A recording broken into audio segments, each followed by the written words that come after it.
जय सिया राम। जय माता की। सर्व मंगल मंगल्य शिवे सर्वार्थ साधिके शरण्ये त्र्यंबके गौरी नारायणी नमोस्तुते। तो चलिए आज हम इस वीडियो में बात करेंगे सातवें नवरात्र के बारे में। सातवें नवरात्र के दिन हमें कौन सी माता की पूजा करनी चाहिए और हमें पूजा कैसे करनी चाहिए जिससे कि हमको माता की अधिक कृपा, स्नेह और आशीर्वाद जो है वो प्राप्त हो सके। तो चलिए हम बात करते हैं सातवें नवरात्र के बारे में। सातवें नवरात्र के दिन माता के जिस स्वरूप की पूजा की जाती है उनको कालरात्रि कहा जाता है। और माता का जो स्वरूप है ये बेहद ही अद्भुत, निराला, विचित्र और अलग है। जैसा कि माता के नाम से ही प्रतीत होता है, काल प्लस रात्रि यानी कि कालरात्रि, जो कि कालों की भी काल है, वही है माता कालरात्रि। और माँ कालरात्रि के पूरे जो शरीर का रंग है वो एकदम अंधकार की तरह है, एकदम काला है। और इनके बाल जो है वो हमेशा खुले रहते हैं। और माता के गले में विद्युत की तरह चमकने वाली जो माला है वो सुशोभित है।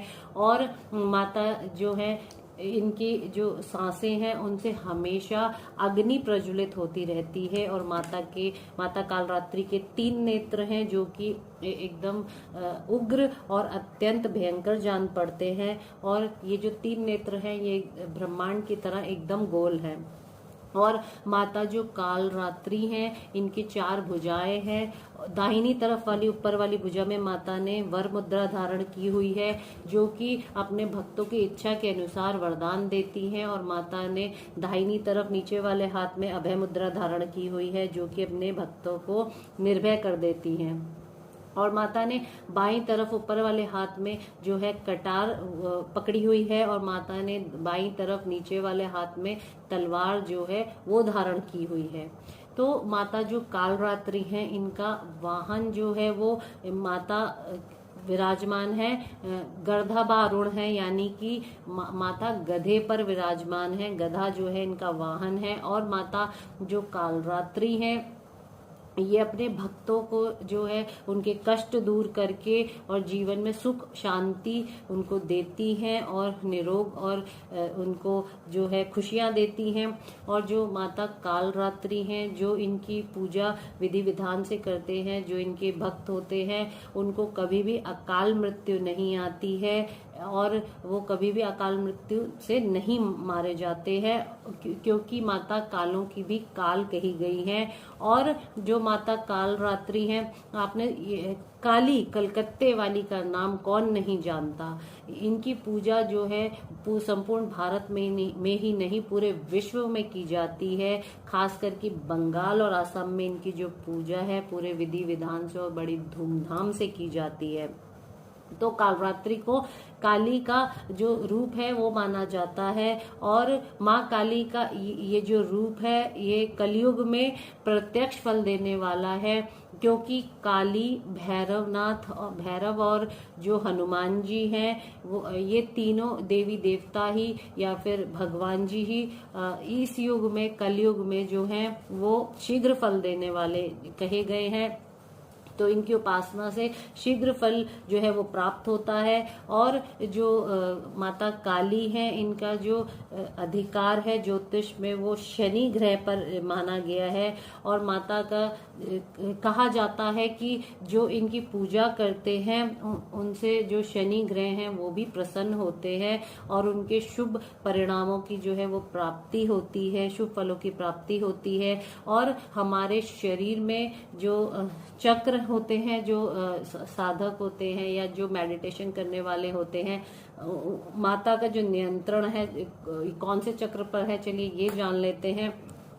तो माता कालरात्रि का जो हमारे शरीर के चक्रों पर नियंत्रण है वो सहस्त्रार चक्र पर माता का नियंत्रण है और अधिकार है। तो जो मेडिटेशन और साधक होते हैं उनका सहस्त्रार चक्र स्वतः ही जागृत हो जाता है, जो माता की आराधना करते हैं, माता का ध्यान करते हैं और साधना करते हैं।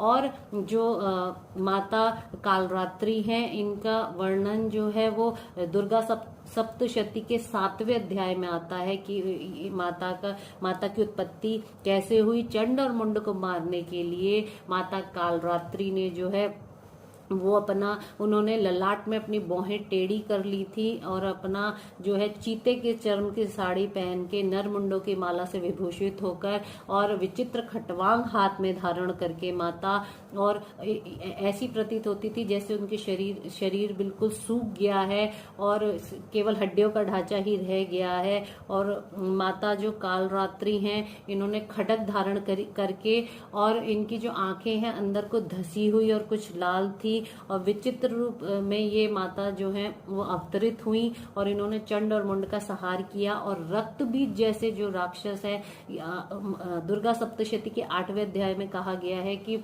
रक्त बीज जैसे जो राक्षस हैं, जब चामुंडा काली से कहती हैं कि आप अपने मुख को और भी बढ़ाओ और मेरे वज्रपात से होने वाले जो रक्तपात हुआ, जो रक्त बीज का बार बार रक्त गिरता था, उससे बहुत सारे जो और भी दैत्य हैं वो प्रकट हो जाते थे, तो उनको अपने इस विकराल मुख से खा जाओ। तो माता ने जो है रक्त बीज को भी उसका जो रक्त गिरने से जो और दैत्य, महादैत्य, असुर जो हैं वो उत्पन्न हो रहे थे, उनको वो चट कर गई थी क्षण भर में। तो इसीलिए माता का इन 2 जगहों पर वर्णन आया है दुर्गा सप्तशती में। और जो माता कालरात्रि में से हमेशा ही विद्युत की किरणें जो है वो अवतरित होती रहती है। माता कालरात्रि को शुभंकरी भी कहा जाता है, क्योंकि माता अपने भक्तों का शुभ करने वाली है। उपासना करने से होने वाले जो शुभ हैं उनकी गणना नहीं की जा सकती है, इसलिए माता को शुभंकरी भी कहा जाता है। और जो माता कालरात्रि की पूजा करते हैं उनको क्रोध पर भी विजय प्राप्त होती है। तो जो माता की पूजा करते हैं विधि विधान से 7वें नवरात्रि के दिन, तो उनको निश्चय ही अभय की प्राप्ति होती है और माता की कृपा जो है वो प्राप्त होती है। तो चलिए हम जान लेते हैं कि हमें माता की कृपा प्राप्त करने के लिए कैसे पूजा करनी चाहिए। तो 7वें नवरात्रि के दिन सुबह जल्दी उठकर नित्य कर्मों से निवृत्त होकर आप जैसा कि मैं कहती हूँ कि आप जो आपने कलश स्थापना की थी पहले नवरात्रि के दिन, उनका विधि विधान से पूजन करें घट का, और आप कलश की पूजा करें, और साथ में माता की भी आप उनका ध्यान करें और उनका आवाहन करें माता कालरात्रि का। और माता को जो है आप लाल रंग के वस्त्र धारण करके माता को लाल वस्त्र चढ़ाएं, चूड़ियां चढ़ाएं और पुष्प जो है वो अर्पित करें। और माता को गुड़ बहुत पसंद है, तो गुड़ का माता को जो है वो नैवेद्य अर्पित करें, भोग लगाएं या गुड़ से बनी हुई चीजों का।